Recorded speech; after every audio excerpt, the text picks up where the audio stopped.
So this is a slideshow of photos taken by Nicki and Elizabeth, who are two ladies that have visual impairment. Home isn't just a house.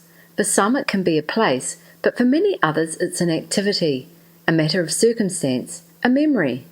For Elizabeth, both her family and the building that houses them is home. It's been changing though as her vision of what it looks like begins to shift, both as the children grow older and her eyesight alters. This was taken at the front of the house with a view to the road and of our front yard, taken through the lead light window. It perhaps gives a perspective of the way I can see things distorted at times.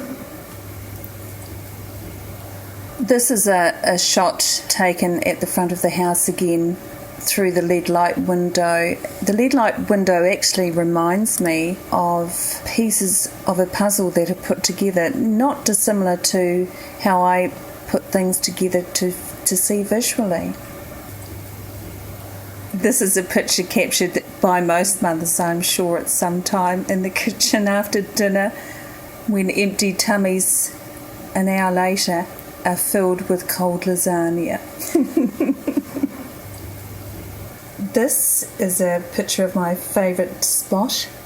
I love this place because it's a good vantage point where I can see both the family, the garden, the weather. It's probably my most comfortable place in the house.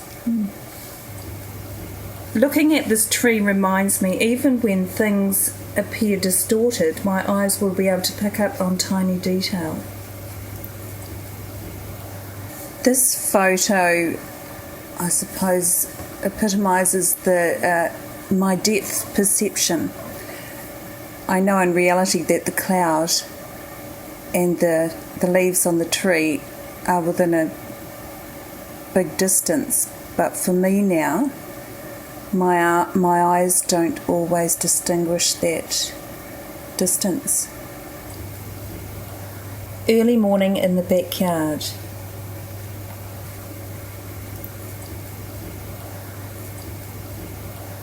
I really like this picture because it perhaps personifies that tunnel vision that I experience, where I don't see the dark tunnel, but I see a cloudy, misty surrounding to things.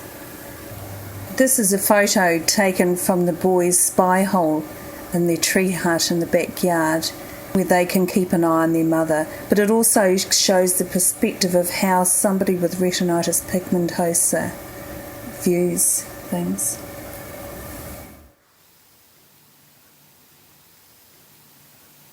Hi, my name is Nicki and this is a picture taken of me in my home now. 3.5 years ago, myself and my two children, Georgia and Ben, were involved in a nasty car accident, and I had to learn to speak and to walk and to talk and to laugh again.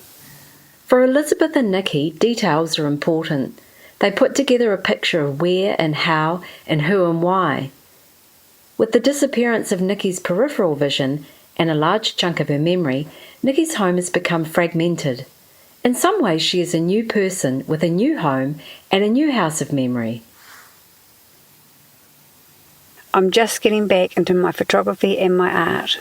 The pictures on the left, the two of them, were done before I had my car accident, and the one on the right was done after I've had my car accident, so I've still got it, I reckon. It was amazing. I spent probably seven or 8 months at least just sitting in bed. Everyone in the canteen at ISIS. It's a great place for rehabilitation, and I spent many hours and days in there, but it was a good place, actually, really good. This is a picture looking out my bedroom window at Midland Homes in Mosgiel.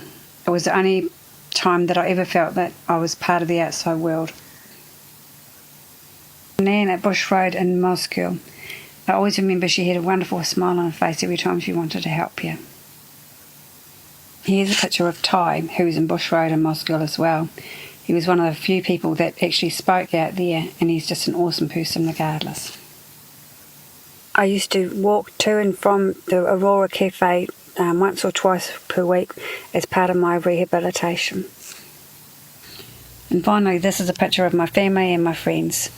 They've been so important to me, and they make me get up and go when I feel like I'm really down. Home sweet home. What has it meant for you being involved in this whole project? It's been an interesting experience. I'd never imagined 3.5 years ago, before I had my accident, that I'd be involved in something as dramatic as this.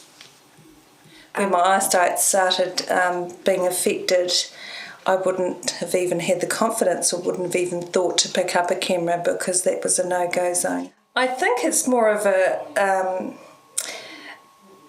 reaffirming what I knew, but just being more self-assured in what I do see and what I can see and how I can express that.